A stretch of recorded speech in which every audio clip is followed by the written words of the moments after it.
to the Jaybird Watching Podcast, the official podcast of jaysjournal.com and fansite.com. We are the official ballroom chat for everything Toronto Blue Jays baseball, from game highlights to rumors and all the stuff in between. Here's your host, Craig Borden, with co-host Jason Lyons and Liz McGuire. Now let's talk some Toronto Blue Jays baseball.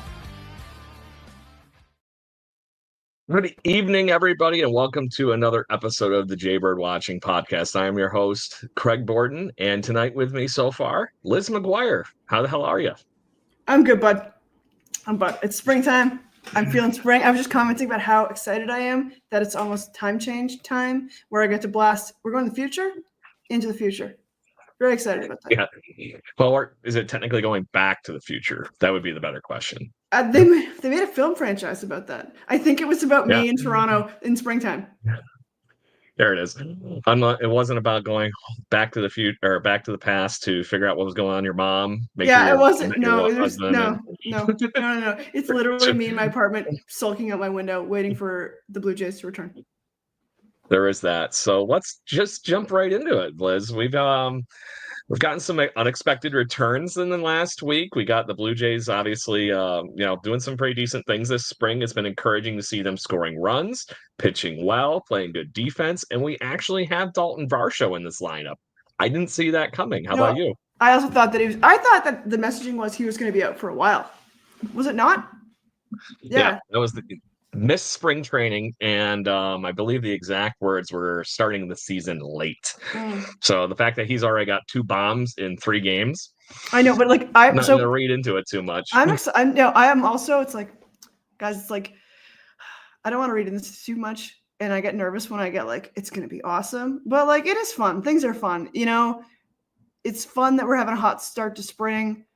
Maybe we can score runners this year, which is my goal. Maybe we could just score the runners. Maybe I don't have to sit at the Dome and just watch us lose by 1 run and just leave all of the runners on base over and over. Maybe that doesn't have to be that way this year. Maybe we could lose by 12 runs, score 6 runners and still lose. And I'm kind of good with that too. So there's some interesting storylines, though. We're going to get into as much as we can here in the hour. And if you're listening in, the 12 of you so far, and the more that I see that keep going up on the counter, please hit us up with those spring training questions, Blue Jays questions, or if you found that NEPTA person that not enough people talk about from our guest last week with not Gaetti. So make sure you hit us up. We've been having all kinds of fun talking Shannon Stewart today on the wonderful world of the internet. It's true. So the interesting thing. Do you know who our current hit leaders are for the Toronto Blue Jays this spring, Liz? This is actually, guys, I absolutely do not know who those are. One of them I think you might want to guess, because this is the gentleman that needs to rake to make that serious bank. Is it? It's either Bobo or Vladdy. It's Vladdy. It's a 3-way tie. All of them are going to be starters of some fashion this year. So unfortunately, one of them. Fortunately, it's the 2 that you would expect to be thumping in this lineup: Bichette, Vlad Jr. So there's that, and then you have Ernie Clement, who actually missed a game recently, who has also 8 hits for all 3 of those gentlemen. And then just outside of that, you have Stuart Baroa, who's on the outside, maybe he's got a good face, but he's got a good then, face though. I just want to say he's got a good face. Fast. He's cute. He is fast.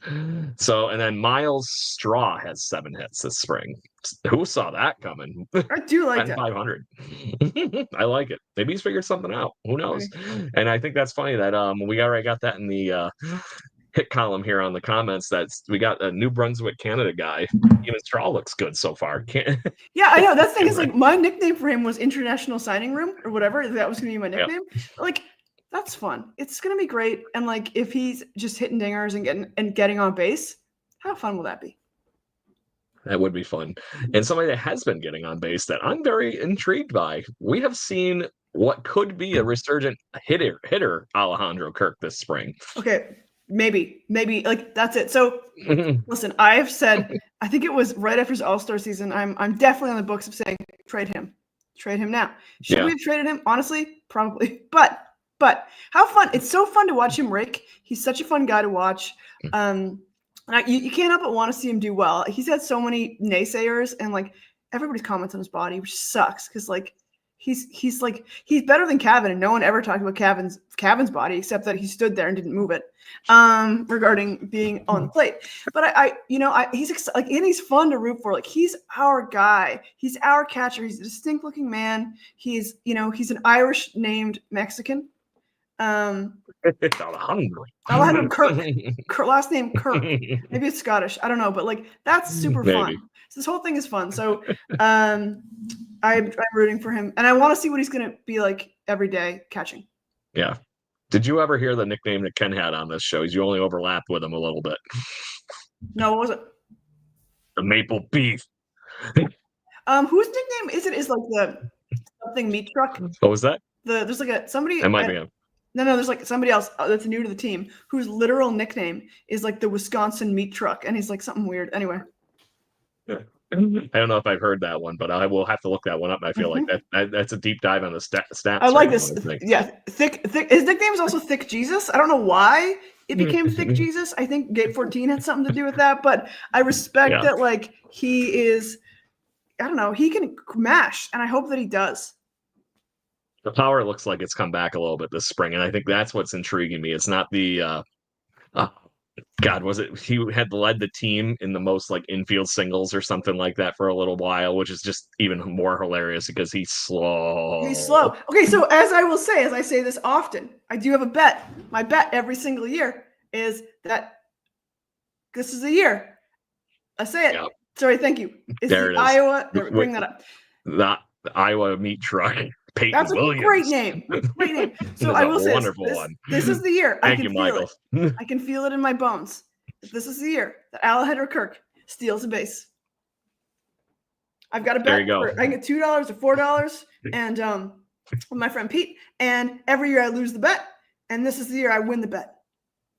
I'm gonna back you on that one. I think you're good. I'll get you a beer. That's right. I deserve a beer. Yes. So we finally got in the last week a chance to finally see what Tony Taters looks like in a Blue Jays uniform versus Baltimore Orioles uniform. Has a tater already. So it is fun that we get to see some of these new faces. And I will say this right now, right off the bat, and I'm going to steal one off of your page here, Liz. He looks damn sexy in a Blue Jay uniform. Just saying it. Yeah, he does. And this is the thing about Tony Taters. He wants to be here, and that makes him look way sexier. If he's excited, he's excited to be here. He wants to be here, and that's good vibes, right? I'm very excited for this, and I love two good mashers. I mean, we had Bo and Vladdy, but I don't know if they ever caught on fire at the same time. I don't know if they're both. I don't think we've ever had them both mashing at the same time, and that can be a good thing. But it would be an amazing thing if they sunk up. Yeah. So that's you know what I mean? It reminds me of the days, or hopefully it will remind me of the days when we had, Jose Bautista and Eddie just mashing. Just having these two mashers on the plate. Yeah. And then you throw Donaldson in that lineup. That's the kind of thing that we could have if Bo Bichette and Vlad are doing Vlad in both things. Then you throw Anthony Santander into that mix. That is the beautiful thing that this lineup could be. And the one little tiny piece that I'm actually starting to become a believer and eat my words a little bit on is I have actually enjoyed watching Andres Jimenez hit. He's struck out a little bit more than I would have liked in spring, but it is what it is. In 18 at-bats, he's been really good. He's batting .333. He's got 3 RBIs, and he's scored 4 runs. And I think the key to his game is that right there. Get on base, get drove in. And I think that's where he can win this season. I have always had all the love for people to get on base. In fact, I have my nieces and nephews trained that if they walk into the room and I'm like, oh, someone hit a dinger, they say, who was on base? How many people were on base? Because there's nothing more a single home run is fine, but we have a sport where you get multiple points at once, so we should do so, right? Exactly. Yeah. So we got a comment here, a bunch of them actually. I appreciate y'all. It's a good deal. I see plenty of them coming in, but on top of the Santander thing, we have actually official confirmation that not only is he great on the field, the locker room presence is there. Is this the catalyst that you, me, Jason, and all of our guests talked about last season? What is the missing piece to really gel this team together? Maybe it's spelled Anthony Santander. Maybe. Like that's it. Like the that's other it. comments. Go ahead. Yeah, maybe that's it. I have nothing to say except for maybe. Yeah. Maybe. The other comments in the area are, chiming in on your fun that you were just having with Mr. Alejandro Kirk, the maple beef. And that is, they think you need to up the ante on your bet and go all out for a triple for Kirk this year. No, he got a triple last year. He's got triples before. He has had triples that were scrambly. He has never not stolen a base. Not stolen a base. So that's why. There you go. And also, I would never. And so, the fact that he's done that before and I won't bet on it. Anyway, doesn't make sense. It's not. Yeah, and then there's another gentleman here, New Brunswick, Canada guy again, is just saying that hopefully he doesn't run out the triple and break a hammy, and then we have to have Heineman as our number one catcher. Hopefully not. That one hurts. Yeah, it's just I was gazing in the distance, be like, I hope not. Our depth chart at catcher is 2. It's 2. It's 2. It's bad. It's bad. And anyway, I don't know what that. Although we could, Varsho could catch. I would say that would be, but you're taking the best outfielder in baseball and stuffing him behind home plate. It's true. They should just defensive outfielder. Stuff.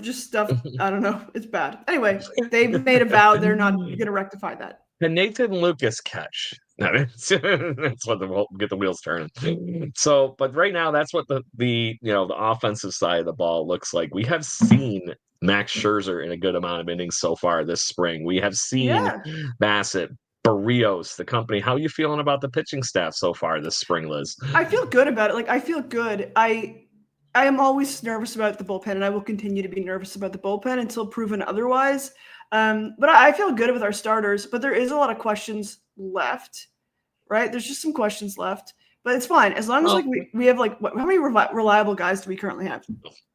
Yeah, we have a good chunk of reliable guys here. The question is where they're really going to fall. You know what I mean? So, but right now you look at our main, starting rotation, obviously this is really early in spring still. Yeah. Nobody's really stretched it out, but there is some encouraging things here. The one that I want to point out is Mad Max has 8 strikeouts in 5 2/3 innings. So it looks so effortless too. He's looks like he's toying with the batters in a weird, psychologically insane way. And I respect that. He's only allowed 2 hits and he hasn't walked anybody yet. So his whip right now is .35. For what would equate to a start in 5.2 innings. That's great. So, what's a really good whiff? You want to be I've always seen the best pitchers are usually lower than 1.5. Okay. So him being the best pitchers are that low. That's walks, hits per innings pitch. Yeah. So basically, how often do you allow a base runner in an inning? That's so good. The lower the better. Right? Yeah. So the fun part about that is Bowden Francis's stretch where he went last year, he was sub 1. That's wild. Although he had a rough outing. That's Clayton Kershaw level. He had a rough outing. You take the rough outings before that, if you take just the window for basically when you and I saw him throw the almost first no, where he went on that tear to end the season. Tear? Yeah. It was sub 1. I mean recently. So it looked like he had a rough outing. Yes. But honestly, that's cool. Yes. This is the time to practice It's 4 innings. Just try something new. This is the beta testing. Yeah, not everybody can be like Paul Skeens all of a sudden just throwing a new cutter out of nowhere. Oh, he literally has a new pitch, and he was already that good. And I can't believe it. It's just wild. So I don't get it. It's just yeah. So bring up the New Brunswick guy Canada comment there from Bloss and Yariel. Bloss and Yariel. Yeah, they're looking a bit rough. I don't know. So from what I understand, this team has quite a bit of faith in Yariel in their future. I was told from a media source that there was only 2 guys they weren't going to deal last year. And they were actively, we're not going to deal them. And it wasn't, I don't think it was Vladdy. They didn't say that. But what I did hear was Bo and Yariel. They were not going to deal Yariel. So they have big hopes on this guy. It was a rough outing. Yeah, they have big hopes on this guy, and I'm not really sure. He seems like he's pretty hit and miss with his performance. But I don't know. I mean, Yeah, but to that point, there is some really cool stuff there with him. I really do think that he has a great way of spinning the ball and whatnot, but he has had a very rough spring. Yeah. So he's only had 2 outings, totaling 3 innings pitched, and maybe it is one of those things where he is playing around with a new pitch to what you mentioned, but he's given up 6 earned runs in 3 innings. That's bad. That's bad. That's not good. Rough it up. Listen. So, but yes, I agree. And then, but right now, if you really looked at what we're looking for out of Yerod, you are looking for that extra starter, maybe a length guy out of the bullpen, or just somebody that actually has an option that can start the season in Buffalo for some depth, and you keep them stretched out. Yeah. In case somebody gets hurt. So there is not really a downside to Yariel Rodriguez that is unsurmountable, in my opinion. So, same thing with Bloss. Does everybody expect him to be a major league starter this year? I didn't think he was going to be. He's a hell of a piece that we have sitting around. But he made his major league debut last year, and he was an Astro at the time. He didn't see any time with the big club last year, if I'm correct. Can't remember. I'm going to have to look that one up. But also had a little bit of a rough spot so far this spring. But that's what spring training's for. If they have some stuff they're working on, they're going to work on it, and they're going to figure it out. The encouraging pieces, though, the rest of that bullpen, the guys that we are going to be relying on seem to be ready to go. Yarborough's going to be really important to our comment that we have in the comments. Chad Green, Jimmy Garcia, the gang has looked well. Yeah, man. I mean, if you look at Zach Pop, I mean, we got it all with Zach Pop. Like, how do we still have that man? Forget I'm fine about him. with it. He's good depth, and to that point, he still has some really nasty stuff. Maybe it finally clicks in. You never know.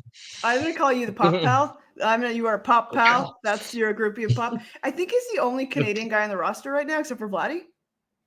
You might be correct with that statement. I think that is true because I'm mad about it. Yeah, that does seem a little odd, especially the last few years. Yeah. No, we've had some good names come through and be that.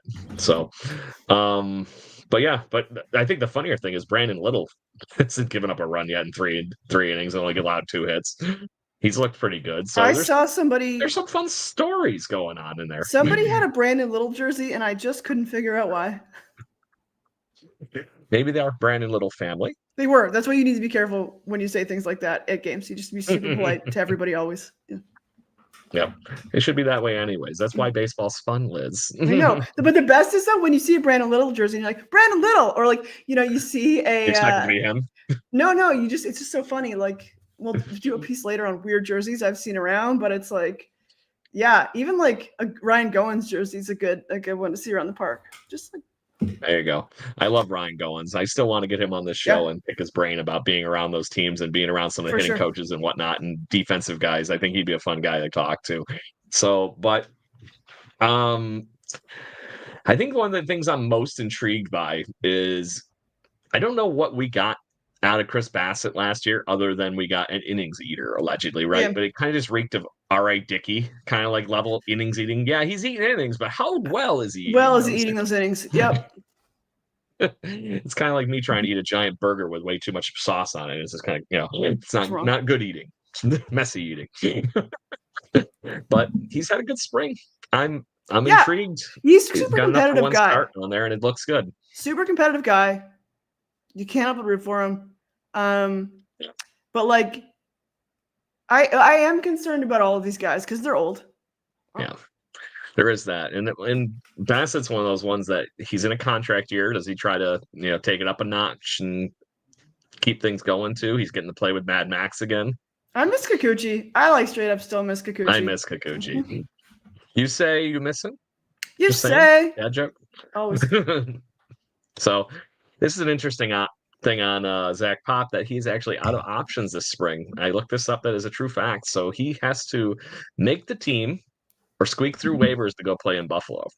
So that is not going to be an easy decision for what goes on with Mr. Zach Pop anyways. But if he's performing what he's kind of done so far, maybe you find a way to make him on this roster, at least to start the season, so you don't have to worry about him clearing waivers. Who knows? We don't have too many of those big battles like that are in that no options nonsense this year. It's pretty clear cut, or able to move things around a little bit this year. So that'll be interesting too.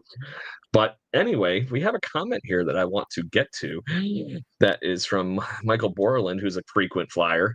Can we address Vladdy? I understand the deadline negotiations and then citing he doesn't want to be a distraction.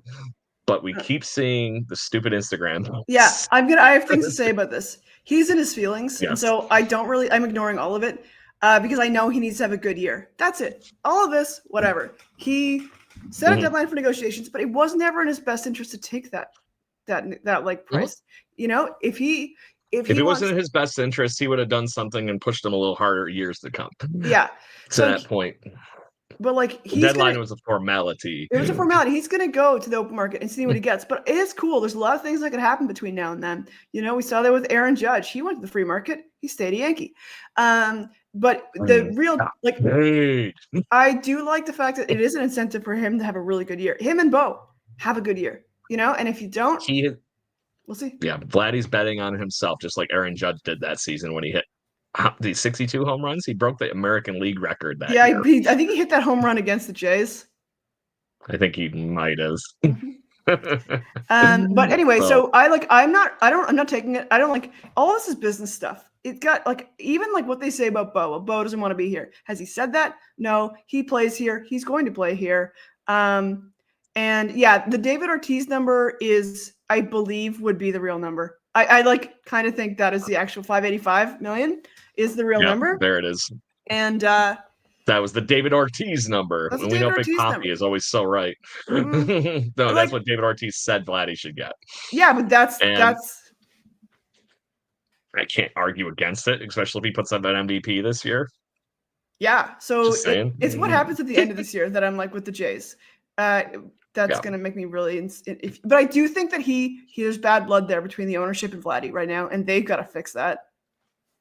100%. And I think that's the bigger question here too, because come trade deadline, what's going on with this team is going to be very interesting, because the other fun part about this trade deadline thing is too, because me personally, if the team fucking sucks, the wheels fall off the truck, all of it, there is no reason in hell Ross Atkins and anybody should be in this current management office being allowed to make any decisions on what this team looks like in the future. It is true. Clean house. Clean house. And also, like, listen, man, I am a big proponent of extend Vladimir Guerrero Jr. But midseason, if you're not going to sign him, you have to let him go. You have to get stuff for him. You got to trade him. You can't let him pull a Shohei. You can still get a boatload for him at this trade deadline if you turn around and have a horrible start to this season. And Liz, that's actually great segue points, unless there's something you want to talk about here for, spring training as we go and talk Blue Jays future. So before we do the Scooby-Doo ending, right? So let's say the Blue Jays have 2 horrific months. I don't personally see that with this roster construction, but let's say the wheels fall off, like I mentioned a minute ago. People get hurt. This team doesn't perform. You can't find a way to score runs to match up with the pitching. This team, as it sits, is very valuable to other teams. Yeah, I'm talking pitching, hitting, fielding, all these things. We saw the little taste of what you could get last year in Yusei Kikuchi with 1 season left, or the end of the rentals period, right? And just think of that. I was with somebody like Yusei Kikuchi. Yeah. And this is no ding to Yusei Kikuchi, but at the market value of what he is, I couldn't believe. But that was a lot of things played into that. Could not get the pitching last trade deadline. His value skyrocketed because teams were fighting over him. You have crazy tradable assets in Chris Bassett. You're telling me that if Max Scherzer was not competing on this team, would not waive his no trade clause to go somewhere else? Yeah. I will say also put up the comment from New Brunswick, Canada guy. I've got a statement on that. So the comment is a very fun part. The first month of schedule is very tough teams. Well, I'll tell you this. There's been times where we played very easy teams. It doesn't seem to matter. Still couldn't get a W. So I don't know. It depends on like how hot they are, how well they're playing together. But it's remember the series against Detroit like 2 years ago when we were trying to like get that. Wow, remember that? Yeah. Heartbreaking. Yeah. So, and that's just what it is. But like you mentioned, you're going to be playing the beasts of the East to start the season. You're going to be playing a lot of, stiff competition. But if the Blue Jays are contending this year, like we are all being led to believe, and when you look at it on paper, this is a competitive ball club. Is it as competitive as maybe some of the teams that surround us? In the AL East? Probably not as No. much. I mean, are we competitive in the Wild AL card? East? I don't know. I don't know if we are. Straight up, couldn't tell you. The AL East is loaded. Yeah. But like, could we win? What division could we win? Throw one of them in there. Well, we could probably win the Central because it really depends on if the There we Twins are go. going to actually do something this year or the Cleveland Guardians are still the team they were. Anyway, and they so- traded some stuff too. Yeah, they did. And So basically, the biggest question I have in this whole thing is how better did the Yankees really get? That is the bigger question, I think, in the American League right now. There is all sorts of horrible drama going on in the Red Sox camp with who plays third base. Oh, what? I've heard rumors of Rafael Devers is going to get traded in weeks. It's a shit show. And I think that drama is going to get somebody distracted. We have another comment that says the Yankees are already getting littered with injuries. Right now, Giancarlo Stanton, shocking hot. Or he's hurt. Freaking DJ LeMahieu's hurt. They're already seeing the age on some of those guys starting to chip them up. And their plans still really seriously hinge on those guys to be able to do that. Is their pitching staff as good as it really says it is? Is a rotation that has a very angry Marcus Stroman in it still. Very fussy. Because the team doesn't quote unquote believe in him anymore. You got Clark Schmidt, that was a good rookie. The rookie of the year, Luis Hill, Max Fried, Carlos Rodon, and Garrett Cole. Is Fried going to be really good for the Yankees, or is the pinstripes going to ruin him? Yeah. That happens too. And then Carlos Rodon looked like the worst pitcher ever in the one start I watched. So there's a lot going on there in that. Yeah, that is a lot, but it's spring training, so it's hard to tell. I'm gonna put up Jim's comment there. Let's go on that too. Let's go. I do not trust Atkins. It's like the comment is, I don't trust Atkins to make any good trade deals. He'd probably trade Vladdy's away for a new washing machine. I just want to say one thing. There's a like an S on Vladdy's, and why I love that is because like in like 3 years there'll be like 6 guys named Vladimir Guerrero Jr. all playing Major League Baseball because there's another one coming up. Like all of Vladimir Sr.'s sons have an iteration of Vladdy. But I agree. I do not trust Atkins to create the framework for this new team if he can't get this one that he was given correct. So that does make me so nervous. And then Shapiro shouldn't even be involved in that whole thing. You've had 10 years at the end of this season, it will be 10 years with this management. It's so bad. It's been forever. We haven't won a playoff game. JP Riccardi was still running this shit, and that's just saying something. Dude, don't say that word. Don't say that word. It's about that level, Liz. It's getting there. It's painful. Yeah, I'm like anyway. Yeah, same. I agree. But on that note, so how do the Blue Jays stack up? Like you said, this is a wild card capable team. Maybe some chips fall in the right direction. It is baseball. There's a reason you show up, and there's a reason you don't play this game on paper. The Blue Jays do have the tools, but like we mentioned a few moments ago, Kirky gets hurt. You have no catcher to follow that. You don't even have a Pat Borders equivalent to snipe into that system and be able to do something like that. But, outside of having like a billion guys that can play second and short, what's going to happen? We have to stay healthy, and they got to find a way to put up runs with this team. That's it. They have to put up runs, and I think that is something they were severely lacking, which we all know. After my good friend George Springer crashed into Bo Bichette, and it opened up a parallel universe portal to a world of pain and losing, which is what we've been in since the then. Multiverse look like if that doesn't happen. Yeah, that's a whole show right there. That's a whole show. But we need to put up runs. I think that's it for me. I mean, what does success look like for me? Is it based on the wild card? Actually, like, not really. It's not, because I want to win the whole division, but I don't think we're that team. But I mean, pragmatically speaking, for me to have a lovely season, I want us to stay over 500 and just score a lot of runs. Make it interesting. Yeah. So I got a comment here from Abba Edgar, and thank you for sending this to us. But at the end of the day, I'm in the ballpark here. I don't think the Yankees are actually better. I really think that I think they found a clever way to band-aid some of their weaknesses. I think they're at least a good team, but I don't know if they're as good as a World Series team that they were just this past October. They're getting older. The Blue Jays obviously are in that same ballpark. Baltimore is going to start the season, Liz, without Gunnar Henderson. Yeah. So that's a big ding right there. They don't know how long he's really going to be. Boston, I mentioned, is what it is, and that's just my biggest fear, honestly, is still the Tampa Bay Rays. They somehow find a way to put it together every damn year. And some of their good young pitching prospects from a few years ago, like that Shane McClanahan kid, yeah.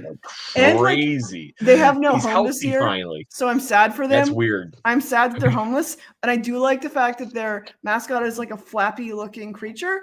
But I fucking hate the Rays.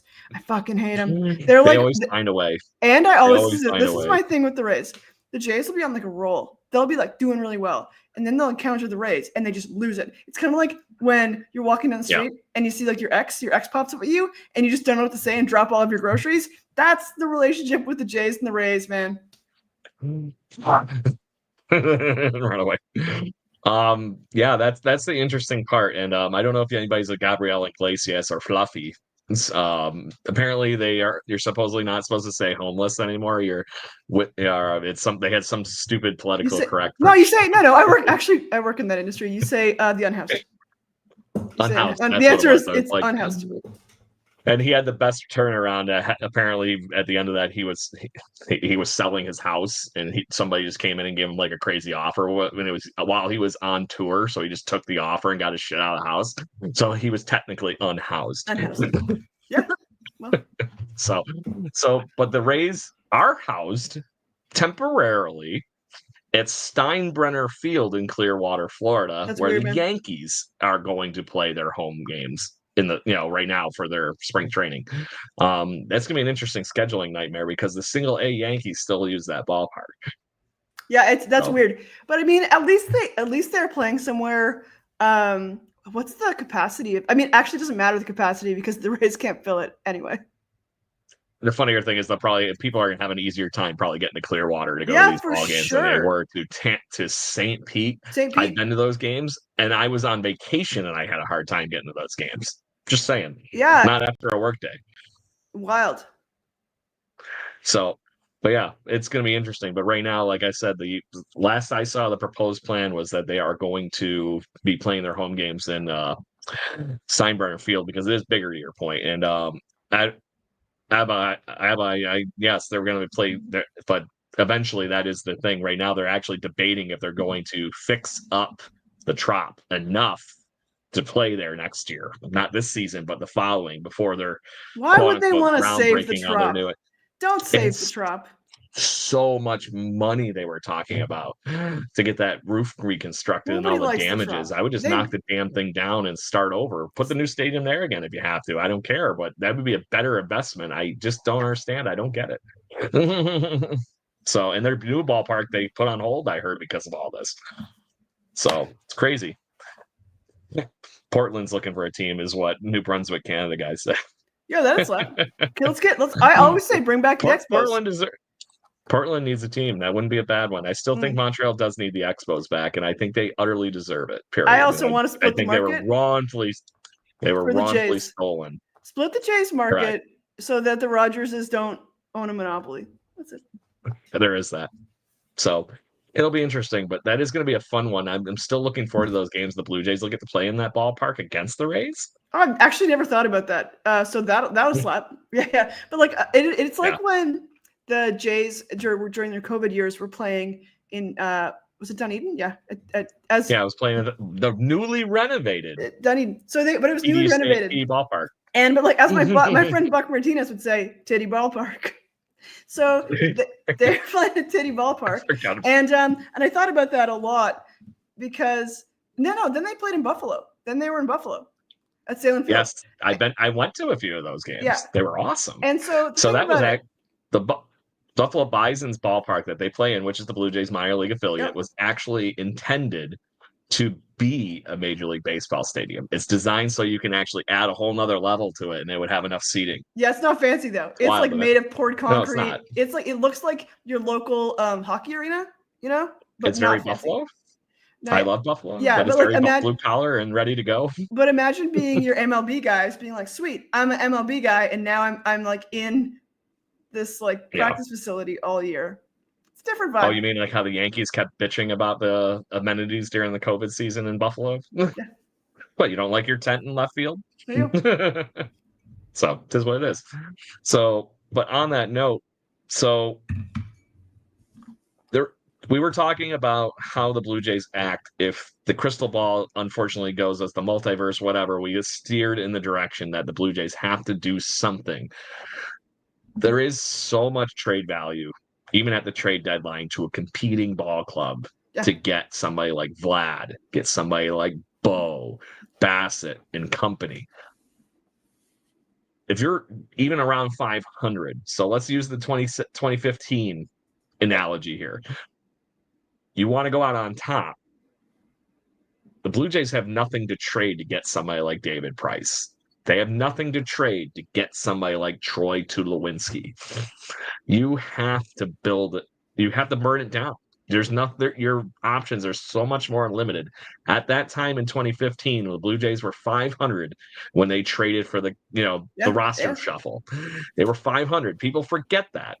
And then you went on the most ridiculous tear in baseball history, one of them, that they just marched right into the postseason and only were stopped by 90 feet by the Kansas City Royals.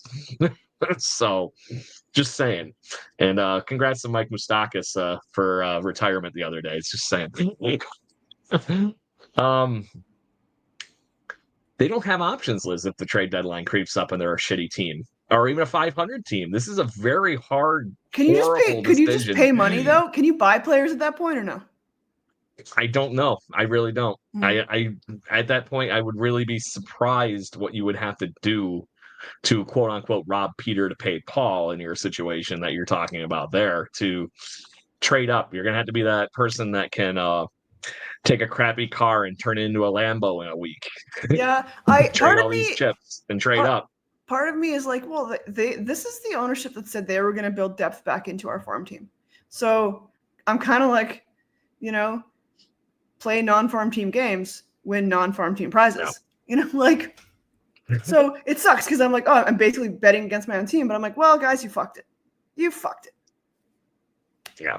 I just don't see the out with the having to add something like that. This team has to be well above 500. In my opinion, or at least good above 500 and coast into a wild card spot at the trade deadline for you to not be thinking about trading things off. Because otherwise, I just feel like you said, you're going to lose somebody like Vlad in the Shohei Ohtani sweepstakes this offseason, and you're not going to have anything that you're going to be able to hold your hand on. And this team will went from a, how should I put this? What could have been a quick flip rebuild if you gather a ton of talent this trade deadline, or oh my God, we suck for like 5 years. Well, 10. But like, this is the thing. There was no intentionality. Like, I don't see the Jays' intentionality. Like, they were never like, we're going to rebuild around this guy. We're going to focus our team around this guy and sign Vladdy long term. So I always get confused. And even when they make a move, people are like, well, they made that move, so Ohtani's coming, or they made this move. You know what I mean? So this is happening. It's like that never is their logic, and they're hard to read like that. So they're always like kind of scrambly, and like getting the project done the day before. They're not very intentional. No. So I don't know what they're gonna do, and I don't know what their plan is for the next 5 years.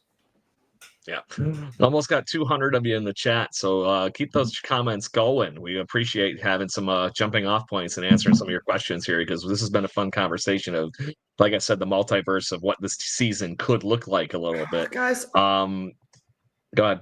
I just want to get drunk and have fun at the baseball game, and like not almost die. And that's what I want this year. I want to be a normal face baseball fan watching a competent team play fun baseball with lots of runs. That's what I want. Yep. In your eventual brand new Blue Jay or Jaybird watching Fire Shatkins # shirt. They're going to kick me out. Oh my God, I'm going to get kicked out for that, but sure. So this is the interesting part here that I thought. So there were some other fun things in those equations here that I actually meant to bring up. So thank you, Abba. You would have thought at that time in 2015, Alex Anthopoulos was fighting to keep his job. I can get this team to the postseason. I promised to get this team to the postseason. Boom, here's my postseason. Unfortunately, we found out how that went, and he's led the Atlanta Braves to how many postseason appearances in a World Series since? Just saying that one hurts a little bit. But Atkins and Shapiro are 100% on the hot seat. There is no room to hide. There's no fluctuating. This team has to get off to a hot start, and this is how it is. Dude, I don't see it. I don't see it. Like they seem like unfireable. They're gonna fire who's our friend who's red of face, blue of hat, Schneider. They're gonna fire Schneider, the manager, before those fuckers get fired. That's what's up. So we were also talking about how we have how in the world the Blue Jays could quote unquote take on talent. And Michael Borland, our frequent flyer, taking on some shitty contract from another team is probably the only option the Blue Jays have at the trade deadline. Yeah. You're ending some garbage pile of you're getting a George Springer contract equivalent. I still like him. But maybe Springer will have a breakout.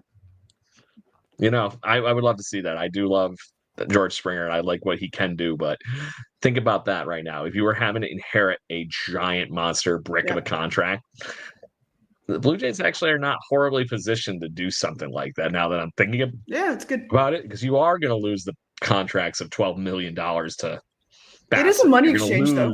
George Springer at this point, but that could be the difference of being able to take on somebody and be able to, storm the front into the playoffs. You never know, but that is a very clever way of doing it. How would it feel to be that guy? And I'm sure it happens where like you get traded just so they can offload your contract. Then maybe you could go for a ring just by being extra weight. Love that. Yeah. I'm just trying to think of who's in that ballpark right now that is a free agent to be, or in the next couple of years, or he's getting really old and this costs a lot of money. And the one that is still being quote unquote thrown around as a trade is somebody like Nolan Arenado. So that wouldn't be the worst thing in the world if we all of a sudden just had to eat a ton of money for him for 2 more years when we're losing money off the record. It's not completely handcuffing a team that, let's say, George Springer is off the books after this year and he doesn't resign for something, ridiculous, or he, just goes off into the sunset and plays wherever. Exactly. You have, Arenado's money sitting in that same spot, and Jonathan Clase gets to play right field. Yeah. I mean, some worse things there. No, it's as true. As long as we don't take on Anthony Rendon's contract from the Angels, I'm perfectly happy with a lot of I went there. I said it. Yes. That baseball man is not a baseball man and just likes to steal people's money. He's a baseball man, money stealing man. Did you see there was one of the best clips I've seen in a long time? It was some guy that runs an Angels podcast online. He's walking out of the stadium right in front of the Anaheim's ballpark, and he's got an Anthony Rendon. He's like, "Go check out this new Anthony Rendon bobblehead I got." And he walks up to this other guy and he goes, "No, I don't see it. It doesn't look like him." And he drops him and it breaks. And he goes, "Oh, I see it."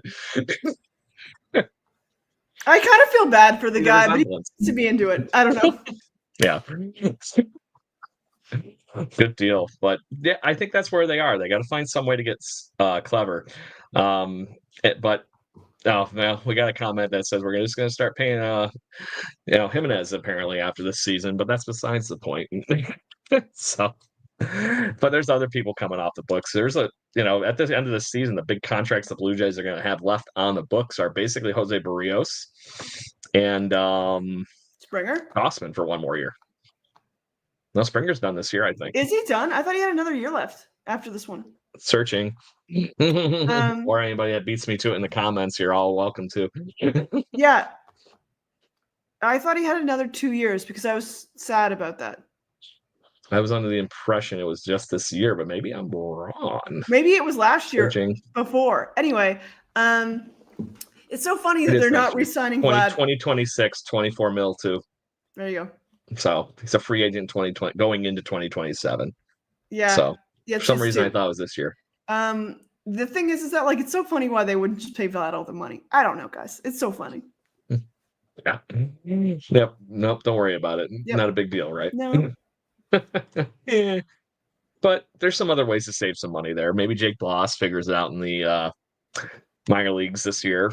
Maybe Ricky Tiedemann comes back strong. Oh, You yeah, I have to pay forgot another about free agent Ricky pitcher Tiedemann. next year. I forgot. He had Where the, is he? Tommy John's. TJ. TJ. I mean, That I feel TJ like Surrey. everyone on their hat has TJ these days. Yeah, I also we didn't talk about who hit a dinger. I'm just gonna straight up say, like, we didn't talk about the dingers that happened today.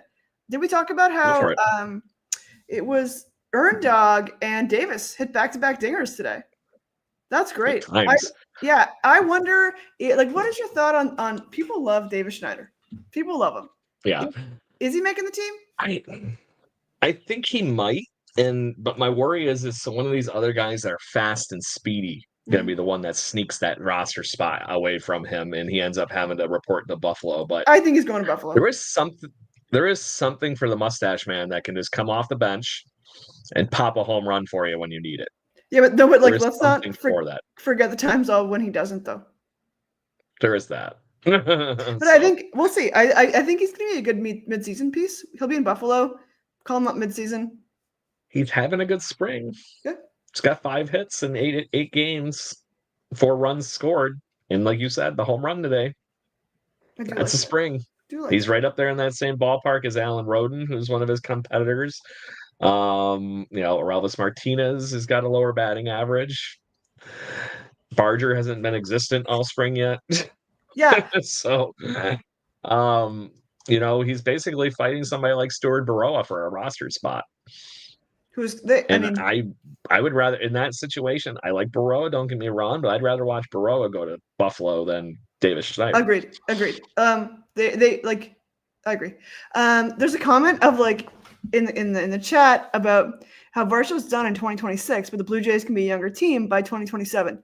Oh man, I'd love that. I'd love to not be tweaking out and nervous about all these contracts ending, everyone getting older. Yeah. And we were a young team for a minute there. And a minor league system? Yeah, with the minor league system. That was so cool. And now we got older, and that's not good. I will also give a shout out to Arjun Nimala, who has just hit a rocket the other day. And that's, Nimala's amazing. I'm looking forward to that kid. Oh my God. And he's honestly so cute. He's got a lovely smile and these gorgeous eyes. He looks like an anime character. The other thing is that I hope they don't trade him. I hope they don't fumble that. They better not. One way or the other, this front office shouldn't be allowed to do shit with that. I know. Untouchable. So, who could our front office be? Francisco Lindor, who is a monster Major League Baseball and just baseball and whatnot enthusiast. He has been raving from afar about Arjun Nimala.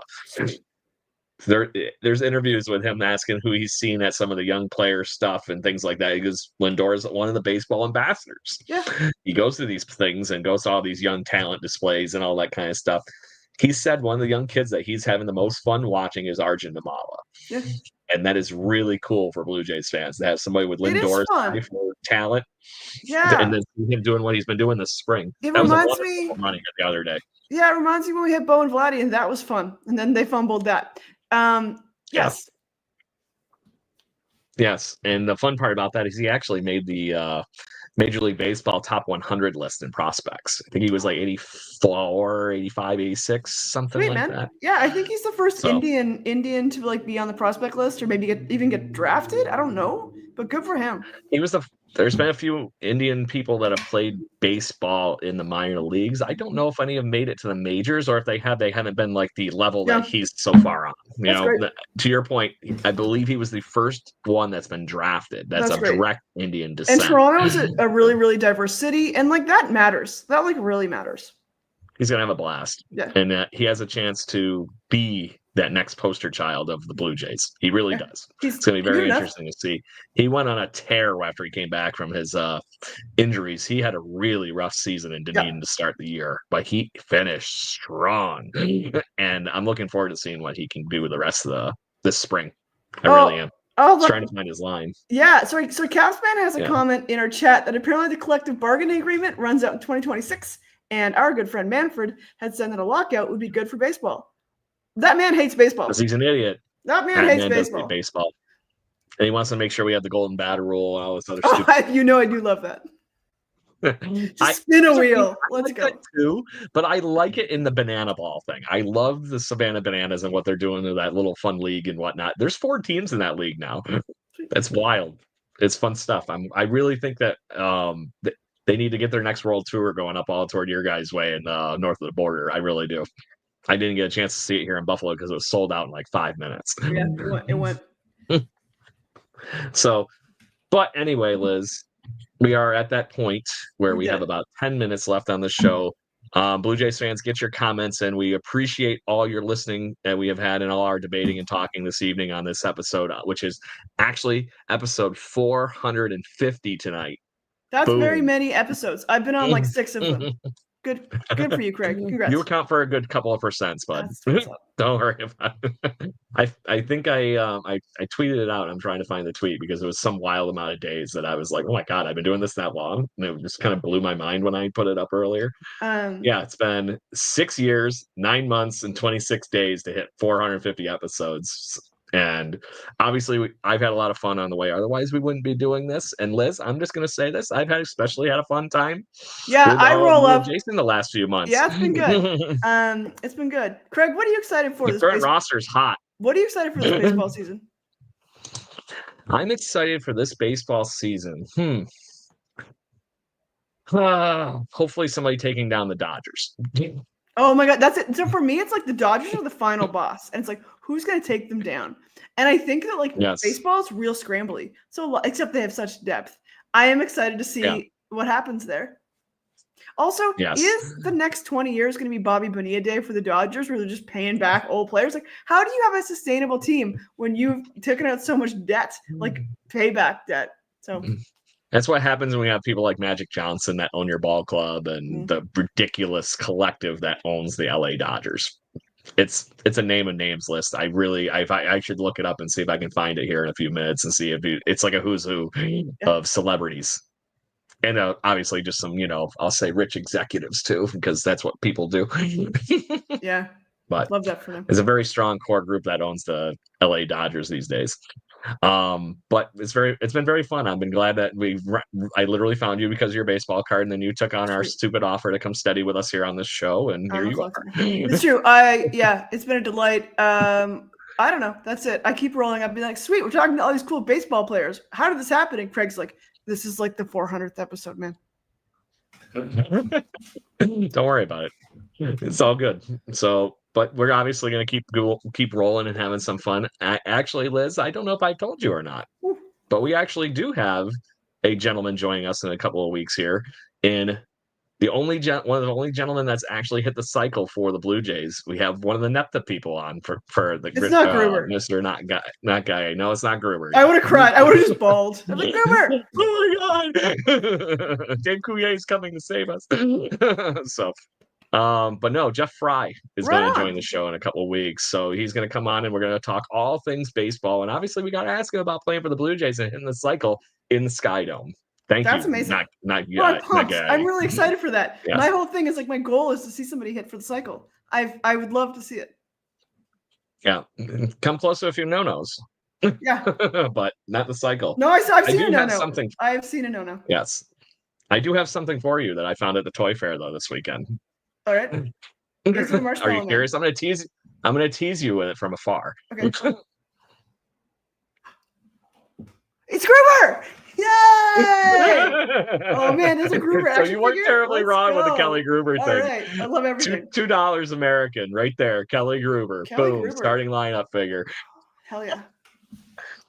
I will say he hit a little bit better than his bat would It's imply. true. Here. I will say a wet pool noodle. I will always say But it is still a Kelly Gruber original 1991 adore him. stellar one. Total problematic Bay. Totally problematic. Totally. I adore him. Yeah. There you go. So, Liz, I got to ask you, seeing you asked me, what are you looking forward to this baseball season, seeing we are within weeks away from Major League Baseball? I mean, it's just crushing beers at the ballpark and just hanging out with my buds. I'm going to bring up Jim's comment of like, if you could have any past Jays player on the show, who would it be? Honestly, I think for me, it would probably be Joe Carter. Because like that would be a fun one. That would be, I think Joe Carter. Craig, what do you got? Well, the fun part about that is we could actually ask the opposite parts of this whole thing. Is if he knew the story we got from Todd Stottlemyre about him even hitting the home run. Yeah. Anyway. For those who had not watched that interview that we did with Todd Stottlemyre months ago, highly recommend at least that clip, because Jason, who is not with us tonight, but he will be back next week. He's not dead though. He's not dead. He's just having fun with the kids, goofing around with sports like usual. So Todd Stottlemyre was on this show, and Jason asked him very bluntly, what was it like being on the bench and watching Joe hit that home run and just, having that outpour of emotion? And Todd literally said, I'm going to have to spoil your story because I didn't see the home run. He was warming up in the bullpen. Yeah. So that's just fun. He was at work. He runs out of the bullpen. Yeah, we won. What happened? Yeah. And so, I've been trying to get Jesse Barfield on this show for a long time, and I've had some really fun interactions with him online, talking hitting, and I really just want to scratch that man's brain for hitting, because he is a sponge for all that kind of stuff, and clearly has insane amounts of just hitting prowess and how to show people what to do and do these kind of things on the field that he did. And he was just a fun Blue Jay to watch in my childhood. So I would love to talk with Jesse Barfield, because I just unfortunately can't say I get to talk to the one I would just die like happy talking to. And I had the pleasure of meeting him once, and that was Roy Halladay. That slaps. So yeah, it was a fun one. Oh, that would be a good one. I like this comment. We could find out if bananas really do keep monkeys from cramping. Yeah. Monkeys don't cramp. The best. All right, buds, we did it. we did.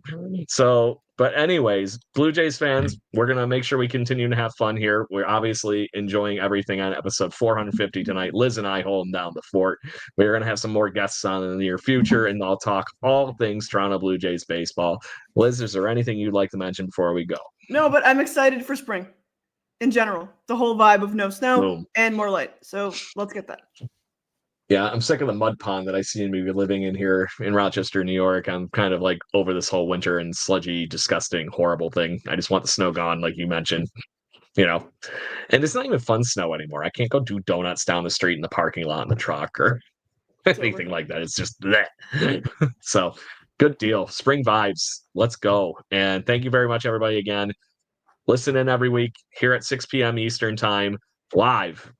Had too much fun with all of you in the chat this evening. We got almost 200 with you still with us this late in the show while we're trying to say goodbye. We greatly appreciate it. Live on YouTube and everywhere we humanly possibly can get you on Thursdays at 6 p.m. Eastern time.